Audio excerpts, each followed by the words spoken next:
পরম করুণাময় ও দয়ালু আল্লাহর নামে শুরু করছি। সূরা আল মাইদা, বাংলা অর্থ, আয়াত সংখ্যা 40। তুমি কি জানো না যে আসমান জমিনের মালিকানা আল্লাহরই? তিনি যাকে ইচ্ছা শাস্তি প্রদান করেন আর যাকে ইচ্ছা ক্ষমা করে দেন, আর আল্লাহ সব কিছুর ওপর শক্তিমান। আয়াত সংখ্যা 41। হে রাসূল, আপনাকে যেন দুঃখিত না করে তারা যারা কুফরিতে দ্রুত ধাবিত হয়, তাদের মধ্যে যারা মুখে বলে আমরা ঈমান আনলাম অথচ তারা ঈমানে আন্তরিক নয়, আর ইহুদীদের মধ্যে যারা মিথ্যা শুনতে অভ্যস্ত এবং যারা কান পেতে শোনে। এমন কাউমের জন্য যারা আপনার কাছে আসে না, তারা প্রকৃত কথাকে বিকৃত করে তা যথাস্থানে থাকার পরও। তারা বলে, যদি এরূপ বিধান প্রদান করা হয় তবে গ্রহণ করো, আর যদি না দেয় তবে বর্জন করো। আর আল্লাহ যাকে পথভ্রষ্ট করতে চান তার ব্যাপারে আপনি কিছুই করতে পারবেন না। এরা এমনই যে আল্লাহ চান না পবিত্র করতে এদের অন্তরকে। তাদের জন্য দুনিয়ায় লাঞ্ছনা, পরকালে মহাশাস্তি আছে। আয়াত সংখ্যা 42।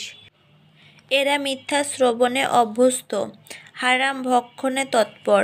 সুতরাং তারা যদি আপনার নিকট আসে তবে তাদের মধ্যে ফয়সালা করে দেবেন অথবা তাদেরকে উপেক্ষা করবেন। উপেক্ষা করলে তারা আপনার কোনো ক্ষতি করতে পারবে না, আর যদি ফয়সালা করেন তবে ন্যায়ভাবে করবেন। আল্লাহ ন্যায় বিচারকারীদের পছন্দ করেন। আয়াত সংখ্যা 43। তারা কেমন করে আপনার ওপর বিচার ভার দেবে অথচ তাদের কাছে আল্লাহর বিধান সম্বলিত তাওরাত থাকা অবস্থায়ও তারা মুখ ফিরিয়ে রাখে। এরা তো ঈমানদার নয়। আয়াত সংখ্যা 44। নিশ্চয় আমি তাওরাত অবতীর্ণ করেছি, এতে হেদায়েত ও আলো রয়েছে।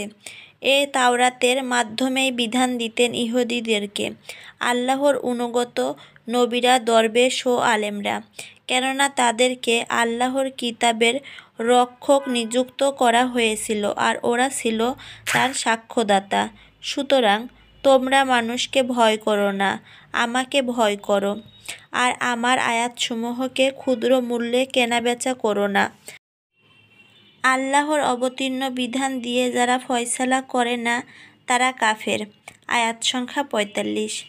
আর আমি তাদের জন্য তাতে বিধান দিলাম যে জীবনের বদলে জীবন, চোখের বদলে চোখ, নাকের বদলে নাক, কানের বদলে কান, দাঁতের পরিবর্তে দাঁত এবং অনুরূপভাবে জখমের পরিবর্তে জখম। কেউ মাপ করলে তারই গুনাহ কাফারা হবে। আর যারা আল্লাহর বিধান অনুযায়ী বিচার ফয়সালা করে না তারাই জালিম।